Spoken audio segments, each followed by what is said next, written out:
ଆସନ୍ତାକାଲି ଫେବୃଆରୀ 12 ତାରିଖ ଦେଶବ୍ୟାପୀ ସାଧାରଣ ଧର୍ମଘଟକୁ ସଫଳ କରିବାକୁ ଏକ ବିଶାଳ ମୋଟରସାଇକେଲ ଶୋଭାଯାତ୍ରା ବାଲେଶ୍ୱର ସହର ପରିକ୍ରମା କରିଥିଲା। ଏହା ରେଳ ଷ୍ଟେସନରୁ ଶ୍ରମିକ କର୍ମଚାରୀମାନଙ୍କର ମିଳିତ ମଞ୍ଚ TUACC ଆହ୍ୱାନରେ ଏହି ଶୋଭାଯାତ୍ରାରେ ଶ୍ରମ କୋଡ୍ ବାତିଲ କରିବା, ଦରଦାମ ବୃଦ୍ଧି ବନ୍ଦ, ଧର୍ମ ନାମରେ ରାଜନୀତି ବନ୍ଦ କରିବା, ଠିକା ଶ୍ରମିକ ନିଯୁକ୍ତି ବନ୍ଦ କରିବା ପ୍ରଭୃତି ନାରା ଦେଇ ଶୋଭାଯାତ୍ରୀକାରୀମାନେ ସହର ପରିକ୍ରମା କରି ଶାନ୍ତିପୂର୍ଣ୍ଣ ଭାବେ ପାଳନ କରିବାକୁ ନିବେଦନ କରିଥିଲେ।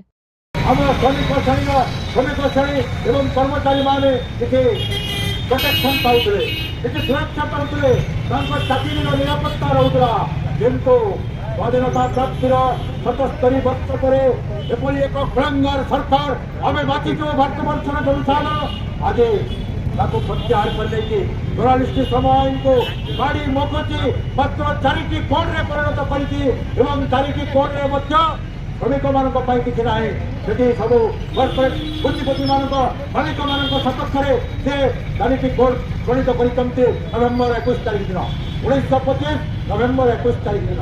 ତେଣୁ ଆମେ ଶ୍ରମିକ ଶ୍ରେଣୀ ଆମ ପୂର୍ବପୁରୁଷମାନେ ଲଢ଼େଇ କରିକି ବ୍ରିଟିଶ ସାମ୍ରାଜ୍ୟବାଦ ବିରୁଦ୍ଧରେ ଯେଉଁ ଶ୍ରମ ଆଇନ ହାସଲ କରିଥିଲେ ତାକୁ ତମେ ସ୍ୱାଧୀନ ଭାରତର ଏକ ନିର୍ବାଚିତ ସରକାର ତମେ ଆମଠୁ ଅପହରଣ କରି ନେବାକୁ ବସିଛ। ସେ କଥା ଆମେ ବରଦାସ୍ତ କରିବୁ ନାହିଁ।